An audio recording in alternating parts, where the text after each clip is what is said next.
I love to research historical fiction. It just brings me so much joy to be able to go to the locations and the Mm. settings and interview people. And I have stacks. Right now, I'm working on a story that is going to be set in the 1920s. And so I just have a stack of books right here of from that era and all sorts of history. And it's just so much fun to research it.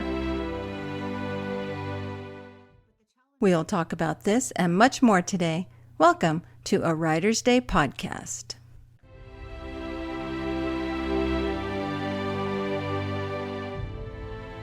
Hey everyone, welcome back to Writer's Day podcast. My name is Ruth Douthit, and I'm an award-winning best-selling author of books in various genres. And right now I have my suspense releasing tomorrow, April 14th, A Shadow of Hope. And I think you're really going to enjoy this high-speed chase kind of story about a young girl who is a blind girl who witnessed her mother's murder, and now she has to be taken to the court to testify, but someone out there wants to stop her from testifying. And so Evelyn is her victim's advocate, and Bo Murphy is the sheriff's investigator assigned to this case, and both have to work hard and fight off the evil ones to get young Hope to the courthouse. So head over to Amazon right now to pre-order a copy, and tomorrow your Kindle will be populated. And I hope that you enjoyed this episode. We're talking to another brilliant best-selling author. So if you like today's episode, be sure and subscribe at YouTube, listen on and follow me on Spotify and iHeartRadio, and leave me a comment. I'd love to know what you think of today's interview. And as always, head over to artbyruth.com to sign up for my newsletter because I give away a book every month. And it's the best way to find out what I'm working on next, like book 3 in my Desert Shadows Suspense series. First book was Fatal Chapters. The second book was Fatal Standoff. And I'm getting ready to release the title and cover for book 3. So head over to artbyruth.com today to sign up for my newsletter. Melanie Dobson is here with me today. That's right, the best-selling author of over 30 novels is with me today to discuss her newest book, The Lost Story of Via Belle. Ooh, and it sounds amazing. And you know, 5 of her novels received Carol Awards. That's right, 5. So you know the drill. Grab your favorite beverage, a comfortable chair, kick back and relax as we listen to Melanie talk about her new book.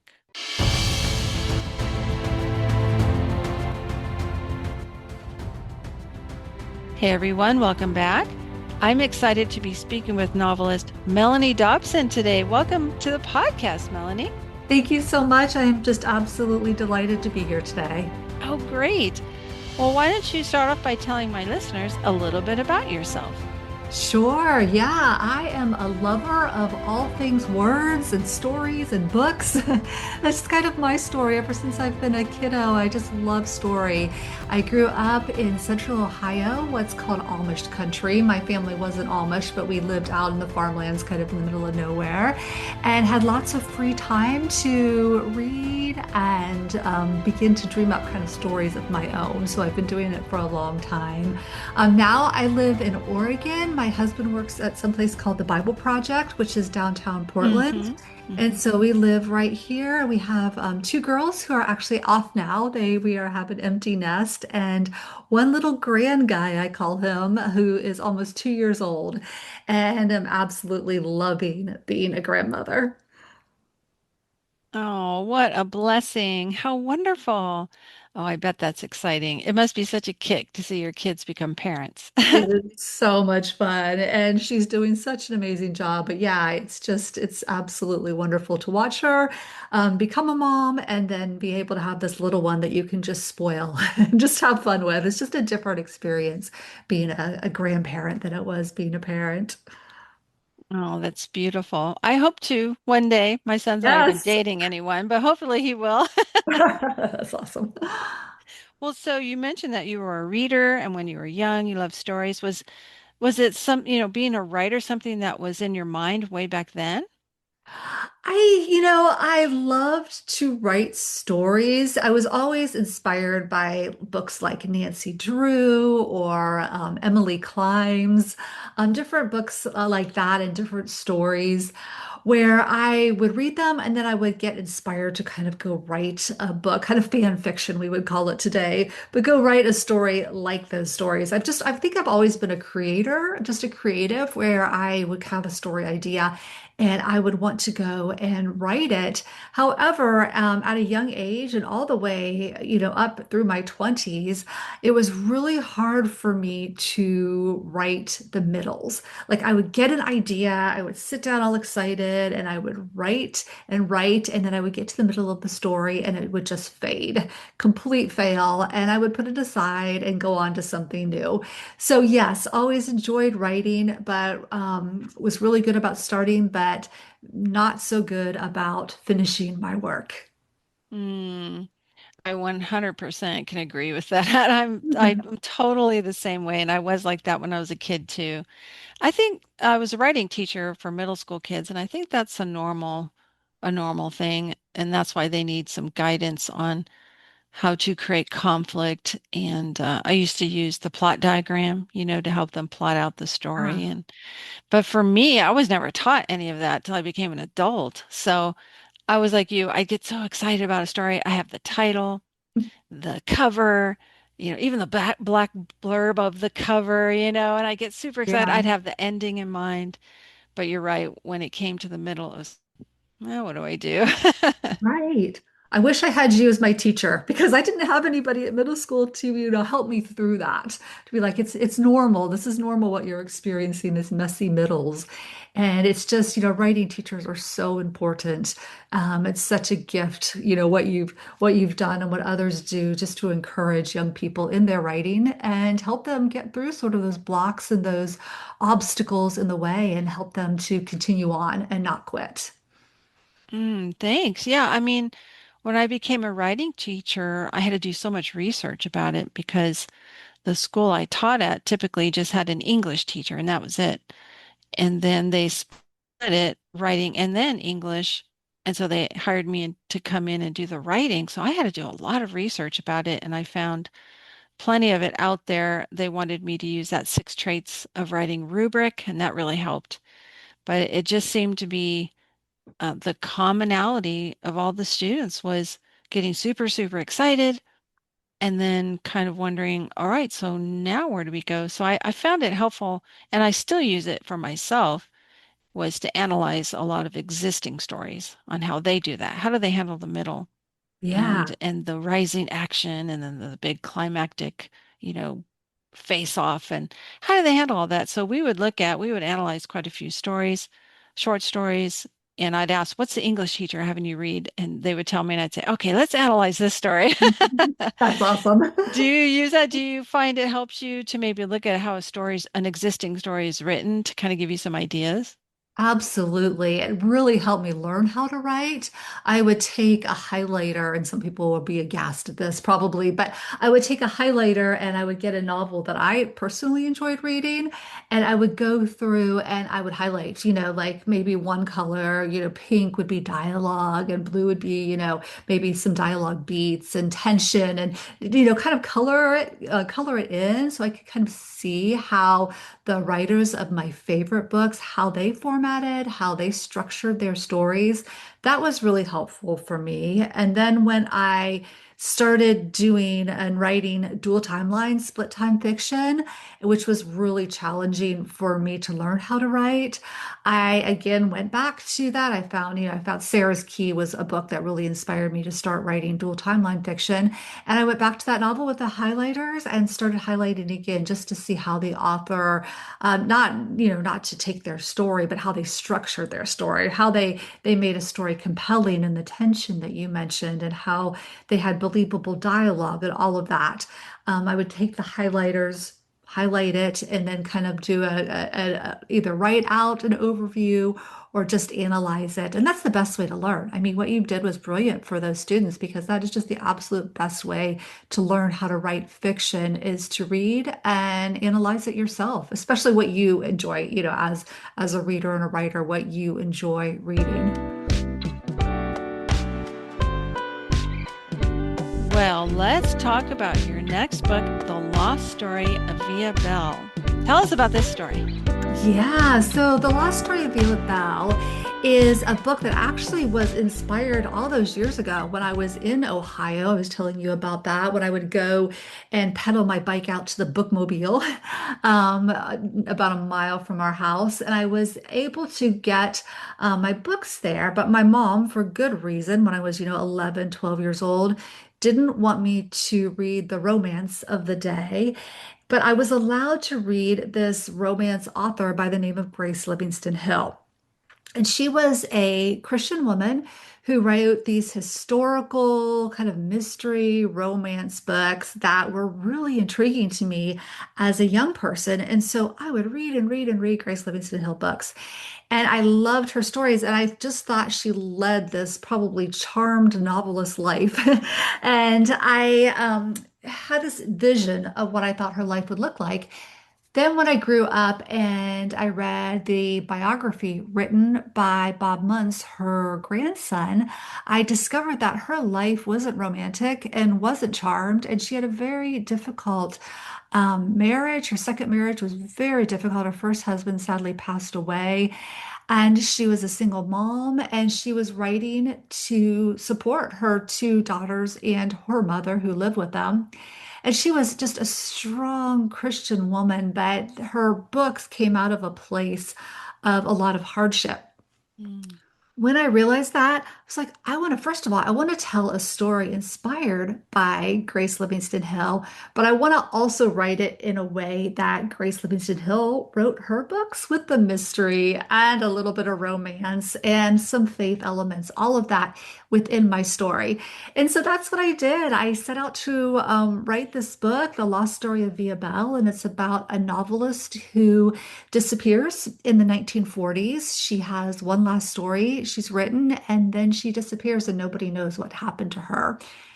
And Mm. then fast forward 60 years, I have a screenwriter who is sets out to find out what happened to her. She wants to write a movie about Via Belle's life. And she is just relentless in her pursuit to discover what happened to Via Belle. So it's her story as well as Via Belle's story. And Harper, my contemporary modern day character, as she uncovers Via Belle's story, she also uncovers a very personal connection to Via Belle. And so that was really fun for me to add that to the story and kind of have that twist. I hope Grace Livingston Hill approves. Wow, that's incredible how a real life novelist, her life inspired your story. That is incredible. Very original. I haven't heard anything like that before. That is so neat. Thank you. Now, how did you balance though the dual time, the mystery, and the romance? How did you find a way to make sure all of that is, balanced? Well, I am an intuitive writer, a discovery writer, some people might call it, or seat of the pants, where story just to me, I kind of think in story. And so I don't, as much as I love and appreciate structure, and I've learned a lot from structure, like I said, used to outline the books, a lot of my writing just is intuitive. And so as I write and write, get the story on paper, and then I go back and I edit it for the structure and I edit it to make sure that the romance works and the beats work and the conflict works and all of that. And so for me, getting all that right, or what I hope is right, is just through the editing process. I'm a voracious reader and love to write, and then I'm a voracious editor. I just get in and work so hard on the editing because that to me is where kind of the magic happens, where the story actually kind of unearths from ideas and becomes an actual workable plot. Nice. Well, so the modern time takes place in 2006. What made you settle on that year? Well, I wanted it kind of before the emergence of, we had cell phones, obviously in Hmm. 2006, but before texting and internet access and all of that was readily available on phones. And so that was part of it. I wanted to still have a little bit of nostalgic feel for sure in the 1940s plot, but also, a little bit pre-technology in 2006 or growing technology then. And so that's why I did. And also because it's 60 years from the time that Via Belle goes missing until when Harper discovers what happens to her. And so I wanted that to be it's significant in the story. I won't say why Okay. because I don't want to give the story away, but let's just say it is a significant amount of time. Okay, yeah, I wasn't sure if it had to be, 60 years, but now it makes sense. Okay, gotcha.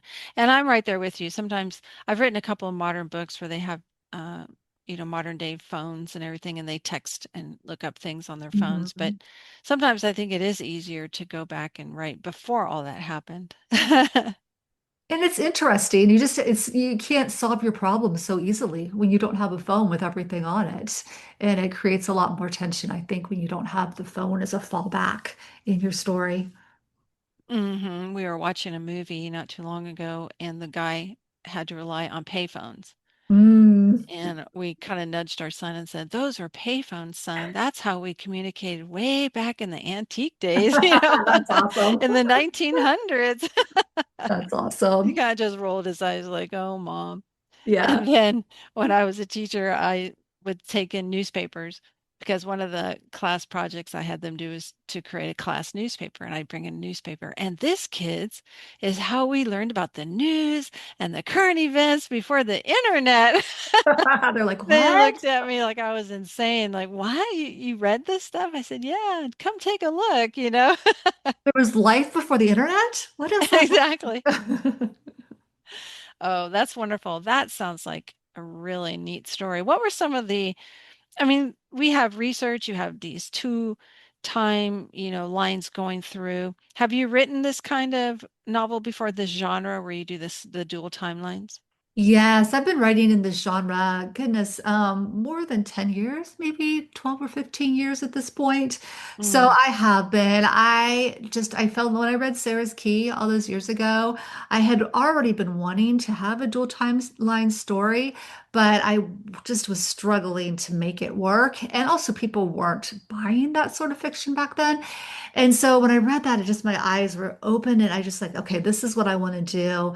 And so I wrote a story before up to that point I had I'd had these contemporary stories or past stories that would have contemporary characters in them, sort of looking back, but it wasn't, two stories side by side.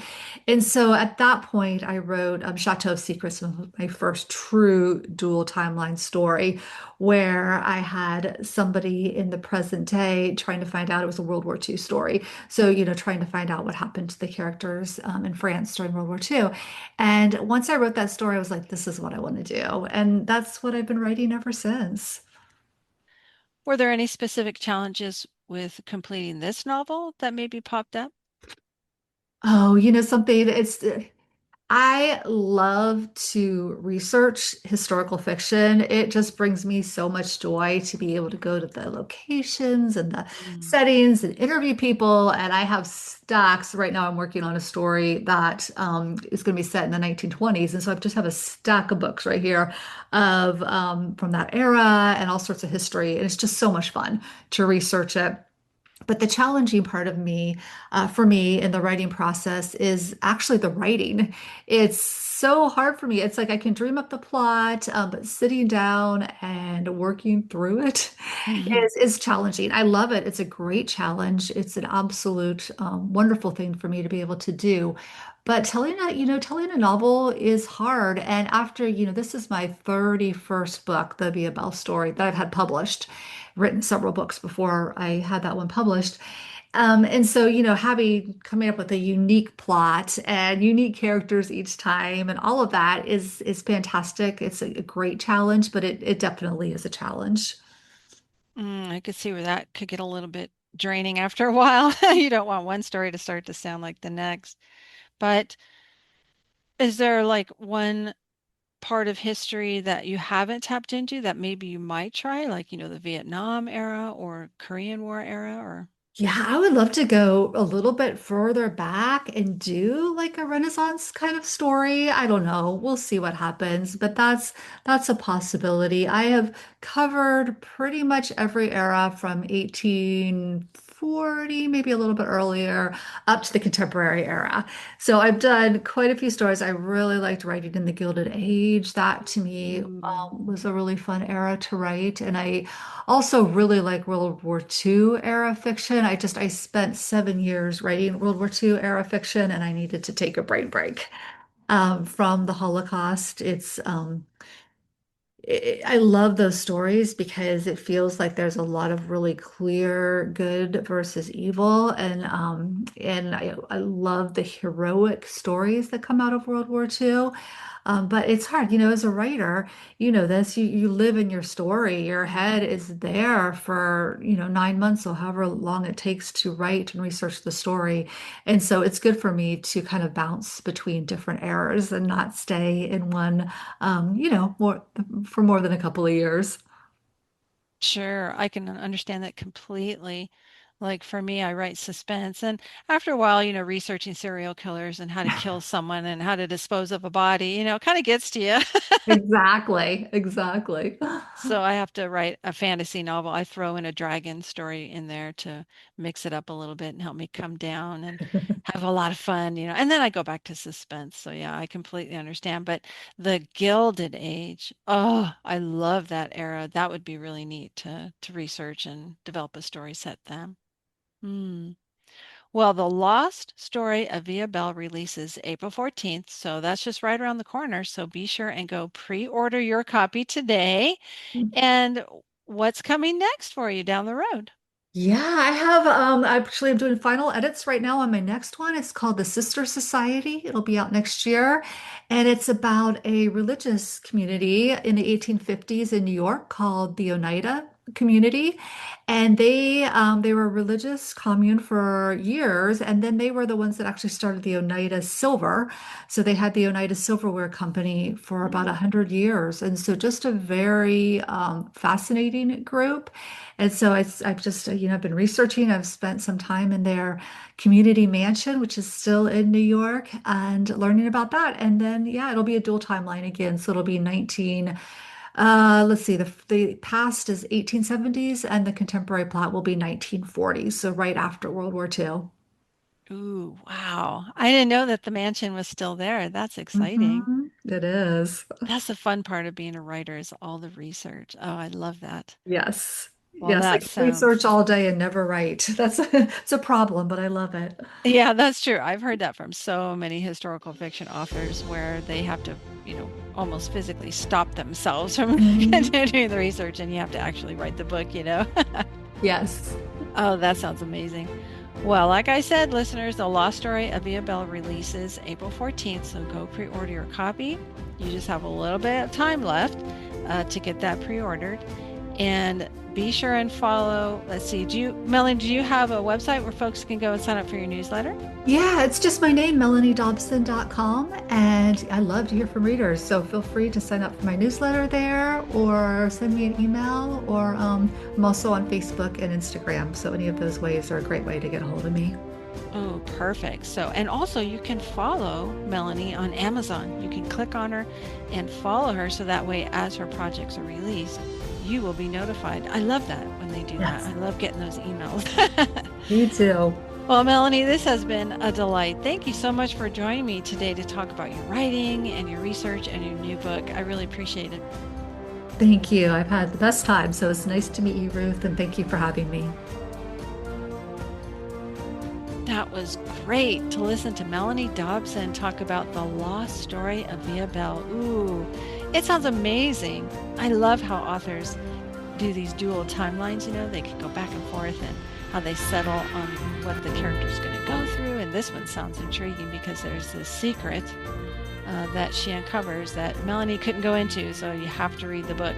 So go pre-order your copy right now on Amazon. It releases tomorrow. That's right. You have one more day to pre-order and it will automatically be populated into your Kindle. So head over to Amazon right now. And be sure and head over to melaniedobson.com to sign up for her newsletter. And I hope that you've been encouraged about Melanie and her writing story and how since she was a little girl, she loved writing stories and how she overcomes obstacles. She's written, over 30 books, published over 30 books, and she's still struggles with some challenges. So be encouraged how she perseveres. She keeps going no matter what. And you should too. And until next time, thank you so much for listening. God bless.